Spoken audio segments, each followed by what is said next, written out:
Now, when I look at this problem, it reminds me a lot of a problem that we did in the November question paper of 2014.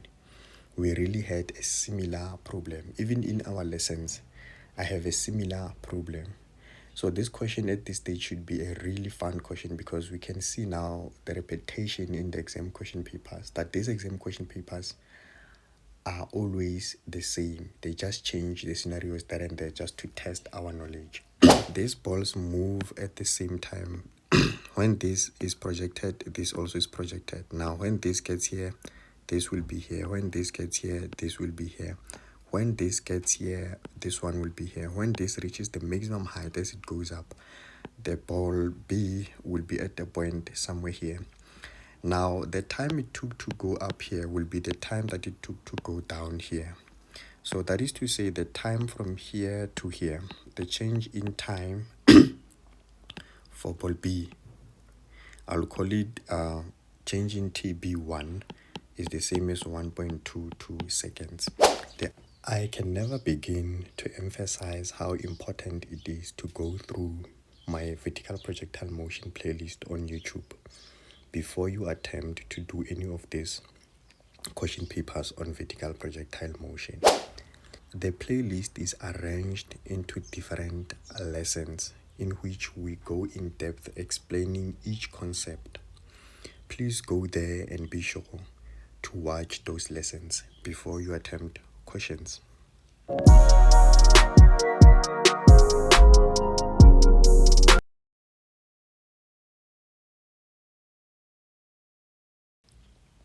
In today's video, we'll be looking at question 3, where we'll be visiting the November 2017 question paper. It was the final examination, the National Senior Certificate final examination. The question says that a stone is projected vertically upwards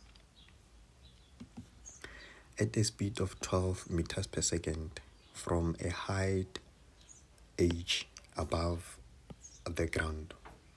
So if we look at the diagram here, you can see that we actually have the ground, and the stone begins to be projected at some height h here, which is above the ground, and it will actually go up and come down, possibly even going to the ground as well.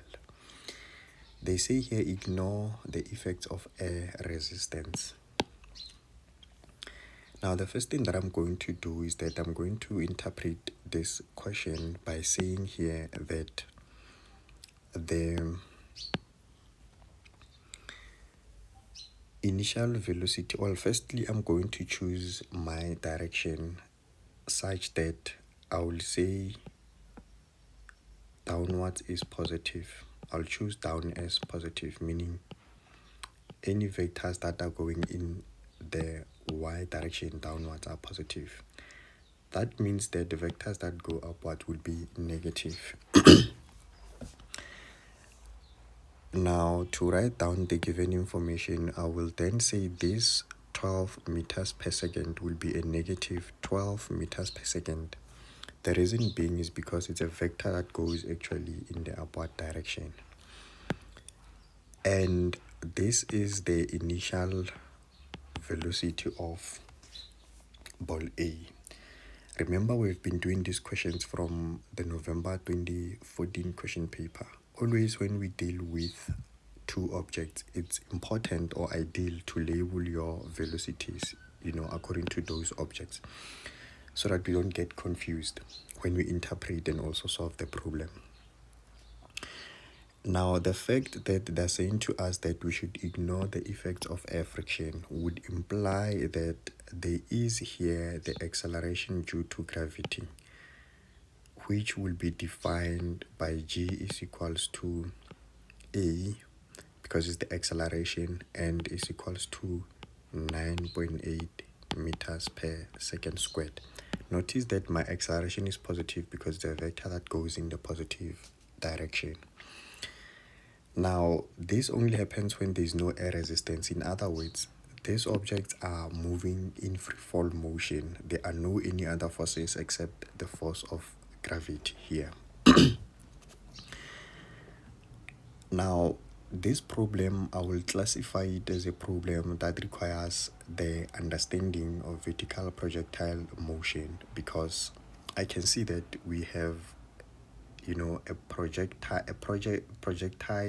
that is projected vertically upward. So this is clearly vertical. These are the keywords: vertical projectile motion. And there's no air resistance as well, so it fits really nice to say we can even use equations of motion because the acceleration is constant. It is possible to use other parts of physics to solve this problem, but for purposes of practicing VPM, I'll stick to VPN methods in this case. Now we are ready to answer the question because we fully sort of understand what is happening based on what we are given here at the first part of the question. Question 3.1 says to us that we need to calculate the time for stone A to reach the maximum height. Remember that stone A will actually go upwards like that and reach the maximum height here, and then it will come down. Now here at the maximum height, we want to calculate the time it takes to reach the maximum height. In other words, we want to find the time from here to there. What is the change in time up? I'm going to call it change in T up, to say we're looking for the time it takes for this ball to move from this point to that point, to go up like that. Now, in order for us to calculate that time, I can use the equation of motion that says final velocity of the first object, which is A, is equals to initial velocity of the first object, which is A, plus the acceleration times change in time it takes to go up. Now notice that here I'm labeling this as A and changing time up because I'm looking at this object A here. And I chose that equation because I can see that I have the three quantities here. I have the acceleration due to gravity, I have the initial velocity, and here at the maximum height, I actually have the final velocity of A to be 0 meters per second, because it will stop for an instant there. And we all know that if you have three quantities, I have this, that, and that, I can then find the fourth quantity on these equations. Now, this will translate to the fact that the final velocity is 0 at the maximum height, and the initial velocity is negative 12 meters per second, plus here we have 9.8. Very important to remember here that these are influenced by the direction that I chose. I chose down as positive, hence this velocity that goes up is negative and the acceleration is actually positive. And we are looking for the time it takes this ball A to go up. Now at this stage, this question becomes very, very, very boring, because we are going to use a calculator after we take this 12 to this side, so that I have positive 12, and then I divide by the 9.8 on both sides here, and then I'm left only with change in T. So that means my change in T should be defined by 12 divided by 9.8. Now this would mean the time it takes to go up will really be an answer that comes out to 1.22 seconds. So we know that it takes here 1.22 seconds for this ball to actually go to the maximum height. Now, after I've answered my calculation problem, I may need to navigate the answer to see if this answer makes sense and there's no errors. One of the first things that we look at is that, did I calculate the correct thing? Yes, its time is measured in seconds, and I've put the value as well. It's a scalar quantity, that's why there's no negative and there's no direction. So that looks really good.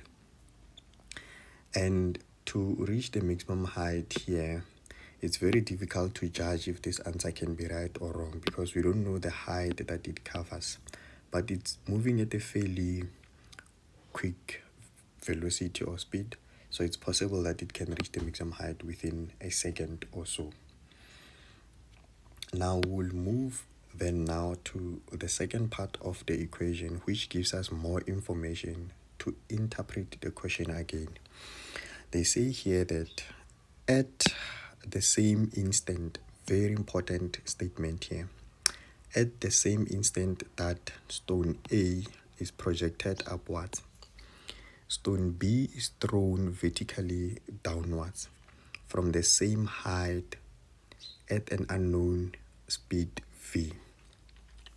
Now what they're saying here is that when they throw this ball upwards,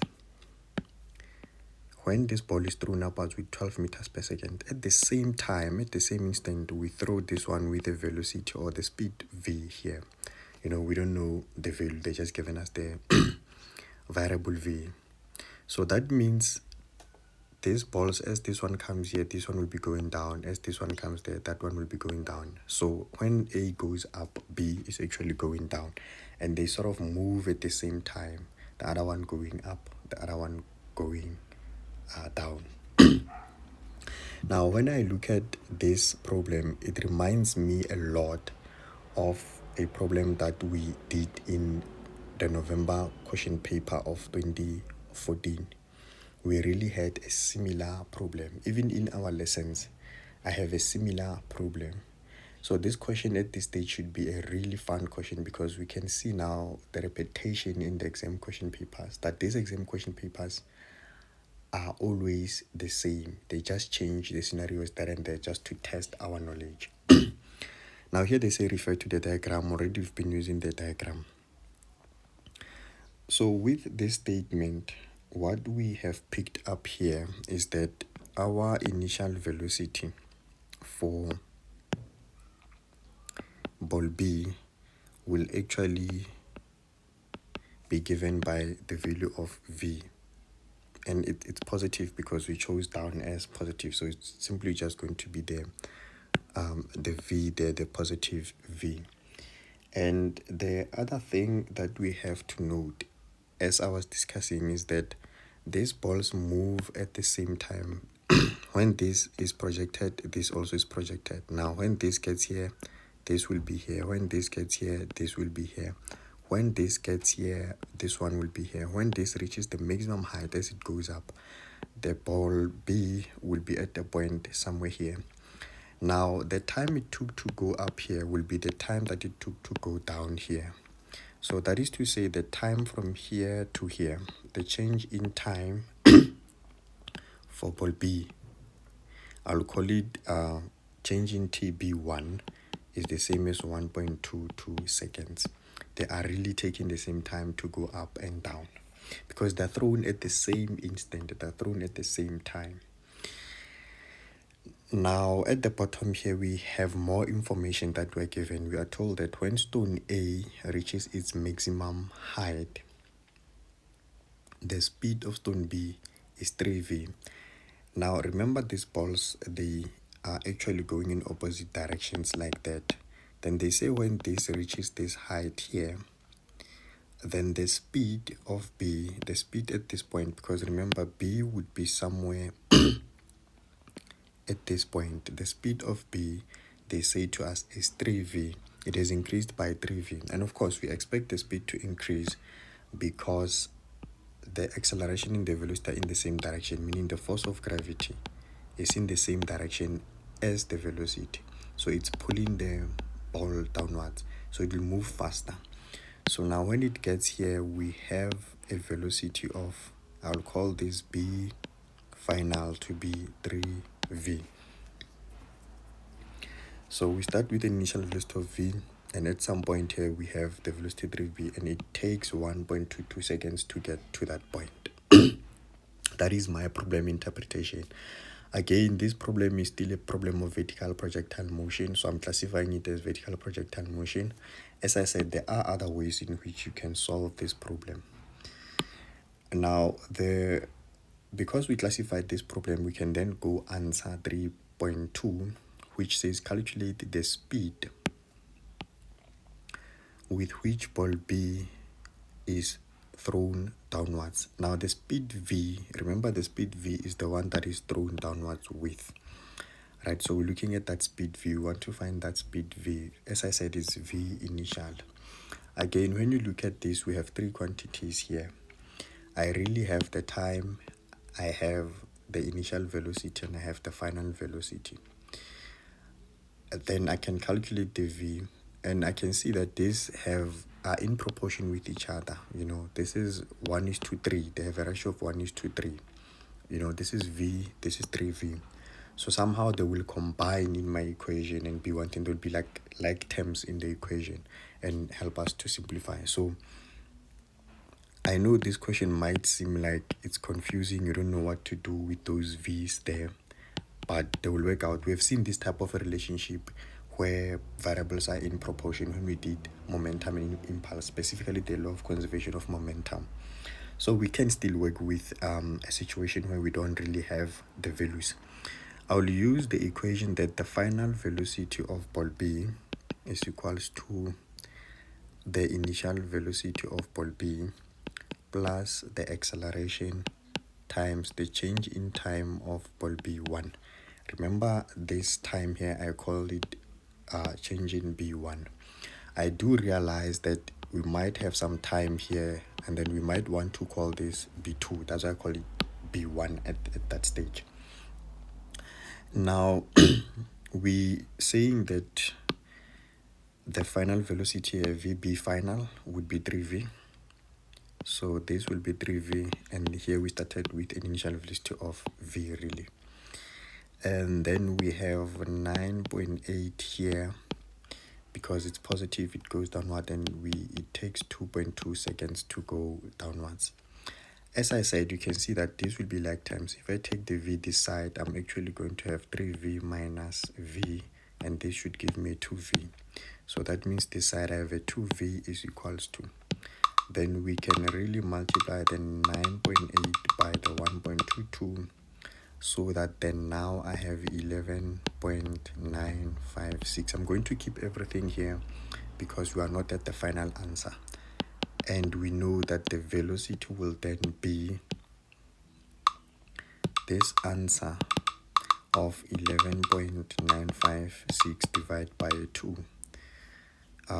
This gives me a 5.98 meters per second. Because we are calculating speed here, we're not going to put direction. We're going to leave our answer as it is. It would be marked out of 3 marks, just so we quickly talk about that. So here we'll have 1 mark for that, and 1 mark for the correct substitution, and 1 mark for the final answer. There are other ways in which you can solve this, where you find the maximum height, then use the maximum height to then find the time. I do not recommend you take that route for 3.1, because 3 marks means 3 minutes. You'll spend more than 3 minutes doing a lot of things. Just keep it simple. And also here we are given 4 marks for this one. So this one will be 4 marks because we used the correct equation, and we get 1 mark for using these variables here. You know, they award you for you being able to manipulate those variables, because it's not always the case that we solve such variables in physics. And we then get a mark for this substitution there, and 1 mark for the final answer. Be sure not to put direction here, because they said speed. They will penalize you and take a mark if you put direction. They only want the speed, meaning the magnitude without direction. Now, when we look at this answer, it's also very difficult to navigate the value here, because, you know, it's just a number that they have thrown this downwards with. We come to get to that. Hopefully we didn't do any mistake, but at least in terms of what we need is a V, and it has SI units, and there's a number, so it looks correct. In terms of navigating, it looks good. Now we are going to then look at the last section of this question that says to us, they give us further information for us to interpret or reinterpret. They further say to us here that at the instant, stone A passes its initial position on its way down. Stone B hits the ground. This is a very important statement. It actually tells us a lot of things. Now remember that when ball A is at the maximum height, ball B will be here because they were moving at the same time to get to this point. This was going up and this was going down. Ball B was going down. Now they then say to us, when ball A gets to this point from the maximum height, ball B will be at this point. That means when ball A actually moves away from the maximum position and goes down, ball B will also go down. When ball A continues to go down, ball B will also go down. So they are now both going down. And when ball B gets to some point here and ball A will also, when ball A is somewhere at this point going down, ball B will also be getting closer to the ground. By the time ball A reaches the starting point where it started, then ball B actually hits the ground. What does that mean? It means that they are moving at the same time again going down here from this part going down. They're actually moving at the same time. So this means that the time it takes ball A to get to this point for it to move from here to here. So I'll call this change in T down, right, of ball A because it's going down, is actually the same as the time from here to here of ball B. And this is what I'm going to call B2 because we have B1 here. Right, very important to also label, as I said, when you have more than one object. So these two times are the same. They both are the same. But now the question would be, what is the value of these two times?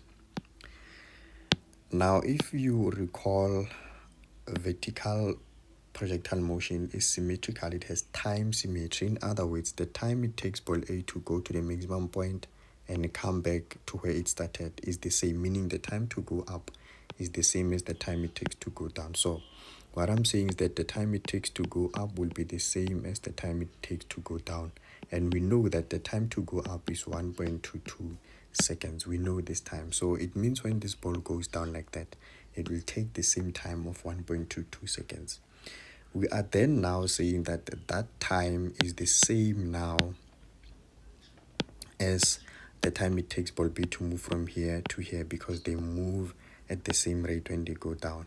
So that means also here we are going to have 1.22 seconds. Now, let me just summarize this here. We are saying the time it takes for the ball to go up, ball A, is the same as the time it takes for ball A to go down. But this time that it takes for ball A to go down is actually the same as the time that it takes ball B to move from this point to that point. And we know that that time is 1.22 seconds. That's the first thing that we are told here. Now, another way then of looking at this, if we do further interpretation, is that you can see that ball B to move from this height H and to go down there, it will actually take changing TB1 plus changing TB2. In other words, for me to get the total time that it takes ball B to go down, meaning to get the total time, the time from here to go down, I have to actually add this time and that time. So I'm adding here change in T B1 plus change in T B2, and this would simply be 1.22 plus 1.22. I see a 2.44 because the 2 and the 2 will give me a 4, and then that is like 1 plus 1 is a 2. So the total time that it takes this ball B to actually go to the ground is 2.44 seconds. Very, very, very important to be able to interpret this question in that way. This statement is actually telling us that the time it takes for ball B to go down is actually twice the time it takes for the ball to go up. or the time that it takes for ball A to go up and down is exactly the same as the time it takes for ball B to hit the ground. That's another way of looking at it. When you sort of play around with these equations, we come to that conclusion. Now, because we have interpreted this question, it is still projectile motion problem. It can be classified as that. We can continue to answer further questions. 3.3 says to us that calculate the height h. Now they say to us calculate the height h. I mean, to get this becomes really easy to actually come to that, because we now have the initial velocity, and we know that this initial velocity is actually given by the 5.98 meters per second. So now we have the initial velocity here, we have the time it takes to go down, we also have the acceleration due to gravity. We have three quantities. Therefore, we can use our equation of motion that says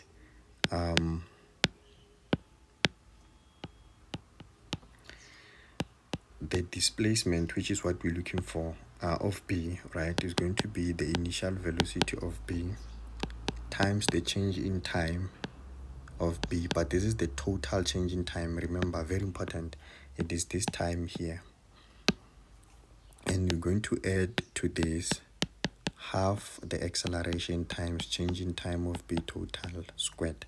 As I said, I have the initial velocity, we calculated that here. We also have the time it takes to go down. You know, that statement we interpreted was able to give us the time here. We have the acceleration.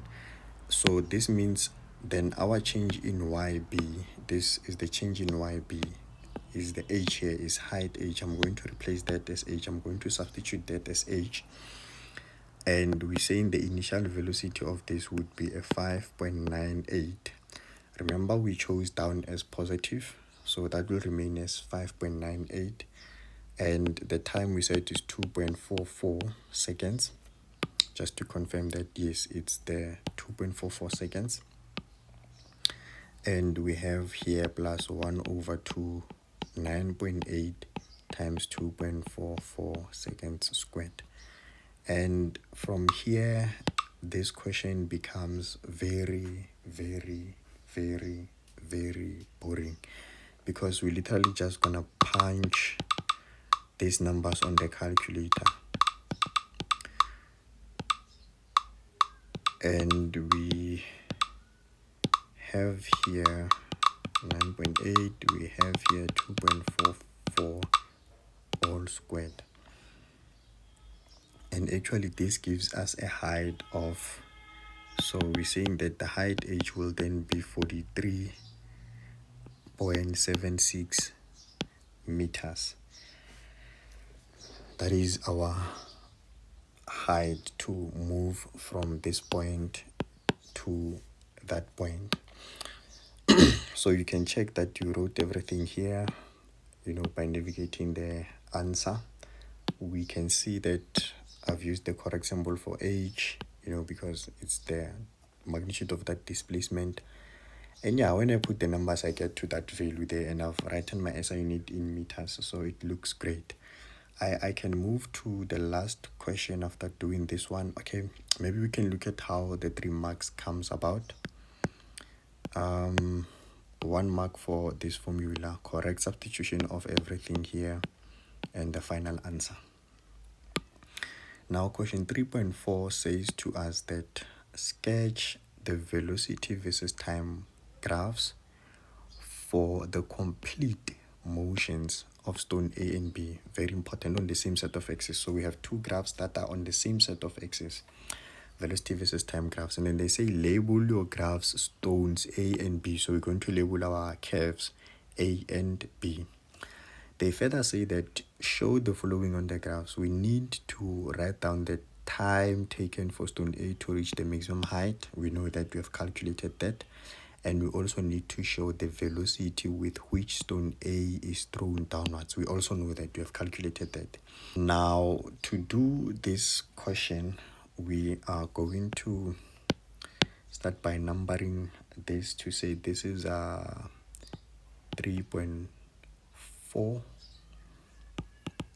and I'm going to say my title is the velocity versus time graph, and I'm going to, well, firstly write down the equation that we use to draw these graphs, to say we are using the equation that the final velocity is equals to the acceleration times change in time plus the initial velocity. Now this is a straight line equation where we're saying y is equals to mx plus c. Now the m here is the gradient. It tells us the shape of the graph, and we can see here that our a acceleration is the acceleration due to gravity is actually a positive number. That means we have a positive gradient, and that means our line should be a line that goes uphill like that. And the c here is represented by the initial velocity. Whatever initial velocity that we have here will be where we intercept the y-axis. Now that is to say, now I can draw my axis here so that I start putting all this information together here. We have the x-axis given by time in seconds, and this is 0 here. Now when we look at ball A, it actually begins with a velocity of -12 meters per second, because remember it's going up, and we said up is negative. So that means our initial velocity here is the y-intercept. That's where the graph will intercept the y-axis, and this means that it's going to be a graph that goes uphill like that, because it actually has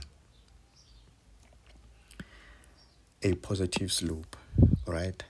Now from here we can then put other values to say, remember we know that this part represents when the projectile is going up, right? It is this part of the motion, and from here to somewhere here is the part where the projectile is going actually down. So it is this part here, and so that means this point here would be the maximum height, would be the time actually the maximum height, and we know that this time was 1.22. We talked about this, you know, the time it takes to go down, right, is to go up, sorry, it's 1.22, which is the same as the time it takes to go down, which is 1.22. And somewhere here, that's where it's gonna come back to this point, and it would have exhausted twice this amount of 1.22. So that would mean to go up and come down will be the value of 2.44. So here we'll have 2.44. But this object, you must remember that after it hits this point here, it continues going down, and we don't have it continues going down until it hits the ground. And we don't know for ball A how long it will take to hit the ground. So this is this part of the motion. This is this part of the motion. We don't know where it's gonna, how long it's gonna take to get to the ground. So that's pretty much what we can do with A. I'm going to label it as A. And then with B, our slope is still the same. We have a negative. Remember, we chose G to be positive, so our G is positive. So we still have a graph that goes upwards, but it intersects at the 5.98, because the initial velocity here is 5.98, and it's a positive number because it's going in the downward direction. So that means I'm plotting a value here somewhere on 5.98. Right, this is where the graph will intersect the y-axis, and it will actually be a graph that goes upwards like that. Now what is going to happen here is that we will notice that at the time of 1.22 here, at this time of 1.22, this is the time when actually the ball gets to this point. 1.22, it's somewhere there on H, right? And at 2.22, somewhere here, this is where the ball would have actually been here on the ground, because here is 1.22 and then going there it's the 2.44. So at this stage here, it is at the ground. So that means here I can remove this part of the graph here, because when it gets here, it is actually on the ground. And we don't know the velocities. Well, we know that this is 3 times that. We can put that if you want to, but we're not asked to do that. We don't know this because we didn't calculate as well to say what velocity will it reach the ground, hit the ground with. So we don't have information for that. And I think, yeah, that's pretty much everything, except that I can label this to be ball B, and everything is on the graph. Now, when they mark this specific graph, the first thing that you will get is the marking here would be that you wrote the initial velocity for ball B, because they actually requested that we do that when it goes downward, and in this case we chose it to be positive, and also the time it takes to reach the maximum point. So the maximum point is reached here for ball A, so they'll give you a mark for that, for doing that, and they will give you a mark also for having the correct shapes of your graphs. The fact that these two graphs are both going up and they're parallel to each other, so that gives you 1 mark for that shape. And the other mark really will come from the fact that if you look at this point here is when the ball will actually hit the ground here, so we'll have some form of total time here. So they'll give you a mark for the fact that you were able to notice that beyond this point the object actually still goes down. The ball A will still go down there, so they'll give you a mark for that part of the graph. So that is a total of 4 marks.